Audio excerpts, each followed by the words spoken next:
Hi friends, good evening. எல்லோரும் எப்படி இருக்கீங்க? எல்லோரும் நலமாக இருப்பீங்கன்னு நம்புகிறேன். வாங்க இப்போ நம்ம வ்ளாக்குள்ளே போகலாம்.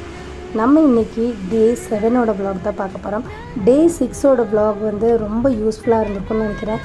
ஏன்னா நிறைய வந்து வெயிட் லாஸ் ஜேர்னியில் டயட் பிளான்ஸ், எப்படியெல்லாம் நம்ம டயட் இருக்கணும் அப்படின்னு நிறைய டிப்ஸ் கொடுத்துருக்கேன்.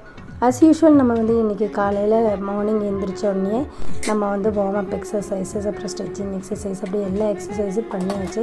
முதல் நாள் நைட்டே பார்த்துக்கிட்டிங்கன்னா கெஸ்ட்டு வந்திருந்தாங்க. ஸோ அவங்களுக்கு வந்து மார்னிங் டிஃபன் வந்து செய்யணும். அவங்க வந்து ஒரு ஃபங்க்ஷன் போகிறதுக்காக வந்திருந்தாங்க.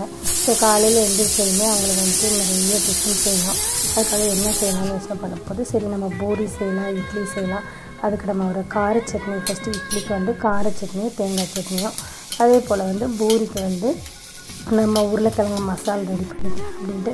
ஸோ 2 பேன்லேயும் வந்துட்டு உருளைக்கிழங்குக்கு தனியாக ரெடி பண்ணிகிட்ருக்கேன். அதே போல் கார சட்னிக்கு வெங்காயம், தக்காளி, வரமிளகா அதெல்லாம் போட்டு பூண்டெல்லாம் போட்டு வதக்கி அது ஒரு சைடு ஆற வச்சுட்ருக்கேன். இன்னொரு பக்கம் நம்ம வந்து உருளைக்கிழங்கு மசாலுக்கு இதே போல் எண்ணெய் ஊற்றி கடுகு, உளுந்தம் பருப்பு, இஞ்சி பூண்டு பேஸ்ட்டு, வெங்காயம், தக்காளி எல்லாம் போட்டு வதக்கி வச்சுருக்கேன். மஞ்சத்தூள் எல்லாம் போட்டு இன்னொரு குக்கரில் வந்து உருளைக்கிழங்கு வந்து நான் வேக வச்சு ஆற வச்சுருக்கேன். ஸோ அதையும் நம்ம வந்து ஆறுனதுக்கப்புறம் தோல் உரிச்சிட்டு அதுக்கப்புறம் நம்ம வந்து அந்த உருளைக்கிழங்கையும் நல்லா பொடியாக கட் பண்ணி அது கூட ஆட் பண்ணிக்கலாம். ஸோ இப்போ நம்மளோட அந்த உருளைக்கிழங்கு மசாலுக்கு கொஞ்சமாக தண்ணி ஆட் பண்ணி கொஞ்சமாக மஞ்சத்தூளும் ஆட் பண்ணியாச்சு. இன்னொரு பக்கம் நான் இட்லி பாத்திரத்தில் இட்லியும் ஊற்றி வச்சாச்சு. ஸோ சைமல்டேனியஸாக பார்த்தோம்னா எல்லாத்துலேயுமே கரெக்டாக ரெடி ஆகிட்டே இருக்குது. ஸோ நம்ம வந்து வெங்காய சட்னியும் தேங்காய் சட்னியும் ரெடி பண்ணி வச்சுருக்கோம் இல்லையா, அதுக்கு ஒரு தாளிப்பை ரெடி பண்ணிடலாம் அப்படின்னு சொல்லிட்டு அதுக்கும் கடவுள் உளுந்தம் ஒரு தாளிப்பு கொடுத்துட்டேன். நமக்கு இப்போ பூரி சுடுறதுக்கு டைம் ஆச்சு. ஸோ கெஸ்ட்டு வந்தவங்க வந்து ரெஃப்ரெஷ் பண்ணிவிட்டு பூரி எல்லாமே நம்ம அப்படியே சுட சுட வந்து உட்காந்ததுக்கப்புறம் சுட்டால் தான் நல்லாயிருக்கும். அப்படியே சூடாக நம்ம வந்து யாராவது அதுலேயும் நமக்கு யாராவது செஞ்சு போட்டு நம்ம சாப்பிட்டா அடடாடா எவ்வளோ டேஸ்ட்டாக இருக்கும் தெரியுமா. அதுலேயும் குளிர்காலத்துலலாம் பூரி சாப்பிட்டோம்னா செம்ம டேஸ்ட்டாக இருக்கும். அதே போல் வெயில் காலத்தில் பூரி வந்துட்டு நம்ம நைட்டில் எல்லாம் கிச்சன் ரூமில் செய்கிறது இருக்கு இல்லையா, பயங்கரமாக ஸ்வீட்டாகும். எத்தனை பேத்துக்கு அது வந்து வெயில் காலத்தில் பூரி சுடுறது கஷ்டம்னு கமெண்ட்டில் சொல்லுங்கள். அதே போல் வந்து வந்தவங்களுக்கு ஆனியன் ரோஸ்ட்டு, மசாலா ரோஸ்ட்டு அதுவும் ஒரு சைடு ரெடி பண்ணிவிட்டோம். ஸோ ஏகப்பட்ட டிஷ்ஷஸ் நான் மார்னிங் டிஃபனுக்கே நான் வந்து செஞ்சாச்சு. ஸோ அதே போல் மத்தியானத்துக்கும் கொஞ்சம் ரெடி பண்ணோம். அதனால் என்ன பண்ணலாம் அப்படின்போது, சரி டக்குன்னு நம்மளோட ஜோடியாக் மிக்ஸி இருக்குல்ல, அதில் வெண்டைக்காய் பொரியலை வந்து டக்குன்னு அறுத்து போட்டோன்னா செமையாக ரெடி ஆயிடுச்சு. இன்னொரு பக்கம் வந்து கொத்தவரங்காய் பொரியல், அது கூடவே வந்து நம்ம இன்றைக்கி தக்காளி சாதமும் ஒன்று ரெடி பண்ணி வச்சுருப்போம். இல்லைன்னா சப்போஸ் அவங்க வெளியே போயிட்டு வரும்போது அவங்க சாப்பிட்ணும் இல்லையா, அதனால் வந்து நம்ம வந்துட்டு செய்ய முடியாது. அதனால் இதையும் ஒரு பக்கம் செஞ்சிடலாம் அப்படின்ட்டு ஒரு சின்ன குக்கரில் வந்து என்ன பண்ணிவிட்டேன், எண்ணெய் ஊற்றிட்டு நல்லா நம்ம வந்து பட்டை, கிராம்பு, ஏலக்காய், ஸ்டாரு இதெல்லாம் இருக்குல்ல, அதெல்லாம் போட்டு அதையும் நல்லா பொரிஞ்சு வந்தோடனே கடுகு, உளுந்தம் பருப்பு அதை கொஞ்சம் போட்டு அதுக்கப்புறமா இஞ்சி பூண்டு பேஸ்ட்டு, அதுக்கு வந்து நான் பூண்டெல்லாம் நல்லா குட்டி குட்டியாக ஃபைன் சாப் பண்ணி வச்சுருந்தேன். பெரிய வெங்காயம் நல்லா வந்துட்டு நீல வாக்கில் நல்லா நறுக்கி வச்சுருந்தேன். அதையும் வந்து அது கூடவே நான் போட்டுட்டு அந்த வெங்காயம்லாம் ஓரளவுக்கு ஃப்ரை ஆகிறதுக்கு கொஞ்சமாக உப்பு, கல் உப்பு போட்டோம்னா நல்லாமே வந்து வதங்கிடும். அதாவது நம்ம வெங்காயம் வந்து சீக்கிரமாகவே வதங்கிடும்.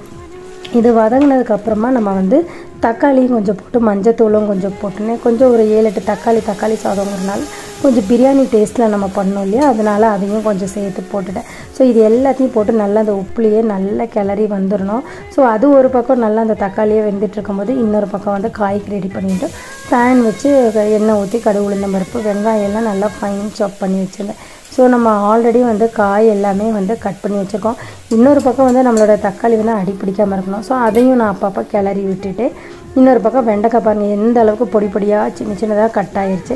ஸோ இந்த ஜோடியாக் மிக்ஸி வந்து நிறைய விஷயத்தில் வந்து இந்த மாதிரி டக்குன்னு செய்யறதுக்கு வந்துட்டு ரொம்ப ஈஸியாக இருக்குது. ஏன்னா கழுவும் போது ஒன்று தான் வந்து பெரிய ஜார்ஸ்லாம் நிறைய ஜார் சேர்ந்தால் கஷ்டம், மற்றபடி செய்யறதுக்கு வந்து ரொம்ப ஈஸி, சீக்கிரம் கட் பண்ணிடலாம். கூடவே நான் வந்து முன்னாடியே தக்காளி போட்டால் லேட்டாக இருந்து எல்லாமே ஒன்றா போட்டுட்டேன்.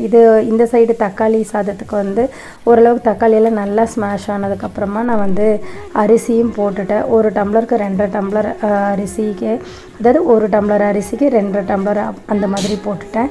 அதையும் போட்டு குக்கர் போட்டு மூடி வச்சாச்சு. ஒரு விசில் வந்தோன்னே நிறுத்திட்டு சிம்லேயே வச்சிட வேண்டியது. அந்த சூட்லேயே வந்து சாப்பாடு சூப்பராக ரெடி ஆயிரும்.